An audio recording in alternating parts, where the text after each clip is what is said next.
Family status is basically the status of being in a parent and child relationship or that type of relationship with similar duties of care, responsibility, and commitment. It doesn't necessarily need to be a blood type of relationship, right? So it could be adoptive ties, or it can cover a series of different types of family formations that people have.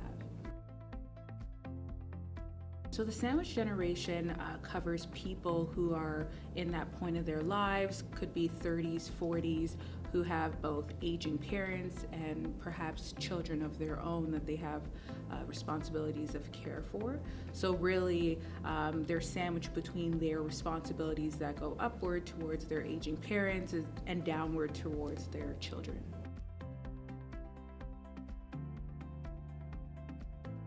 You could seek accommodation in both situations. So if you're someone who has responsibilities of care for an aging parent, an elderly parent, you're able to seek accommodation if necessary for taking care of your parents, as well as if you have children, you're also able to seek accommodation in that respect as well. So it covers off both. The duty to accommodate is a two-way conversation.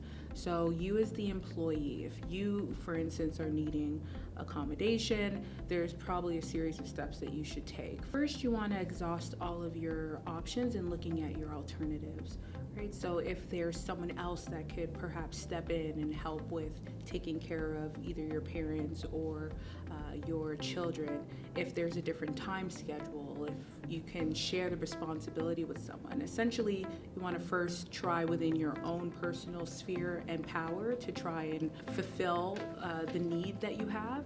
And at that point, if you still, after exhausting all of your options, aren't able to get it covered, that's when you would go to the next step of requesting accommodation. So it's important to make the request known to your employer that it's a request for accommodation.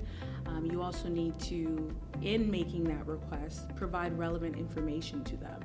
So they are allowed to ask you about what efforts you've made, what are the alternatives. Really, you want to have a conversation to drill down what your limitations are and what your needs are so that you can get to the next stage, which is having a conversation about what possible solutions both you and your employer might be able to come to. So it's really important for employees to cooperate with their employers to find an accommodation solution that works for both parties.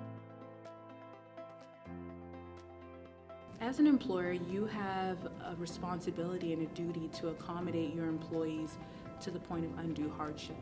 So what that means is you can't just turn away an employee because they've made a request. You really have to engage with them in a conversation to find out first, is it a legitimate need in terms of family status? That can be a bit more difficult. It's a newer area of law and people aren't necessarily sure about how it works in practice. So as an employer, you just really want to make sure you're cooperating with the employee to figure out solutions that would work both for the workplace as well as the employee to get their needs covered off.